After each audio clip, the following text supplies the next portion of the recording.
तो देखो तुम्हारे सामने पहला ये दो तरह के रिएक्शंस लिखे हुए हैं। कन्वर्जन्स, पहला तो कन्वर्जन है और दूसरा जो है वो रिएक्शन है प्रोडक्ट क्या फॉर्म होगा। जानते हो प्रॉब्लम क्या है? अगर मान लो ये वाला कन्वर्जन तुम नहीं कर पा रहे हो, अगर ये वाला कन्वर्जन नहीं हो पा रहा है इसका मतलब, या फिर सेकेंड वाला कन्वर्जन नहीं कर पा रहे हो, ये रिएक्शन नहीं कर पा रहे हो, तो इसका मतलब ये दोनों मतलब एक ही चीज के ऊपर हैं और वो है रीमर-टीमन रिएक्शन।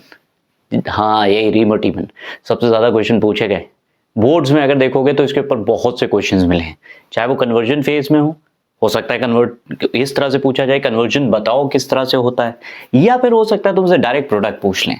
अगर दोनों ही केसेस ऐसे हो रहे हैं तो रीमर-टीमन याद रखना, रीमर-टीमन एक बहुत इंपॉर्टेंट रिएक्शन होती है।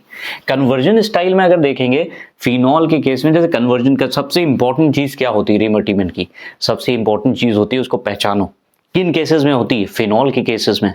फिनॉल में हम क्या यूज करेंगे? Chloroform in the presence of a base.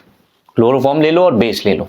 Chloroform और बेस लिख के, खास करके ये नीट वाले जो लोग हैं, जो लोग नीट की तैयारी कर रहे हैं, उनके लिए इंपॉर्टेंट समझ लो कि ये दोनों मिलके एक स्पीशी को बनाते हैं और उस स्पीशी का नाम है कार्बीन।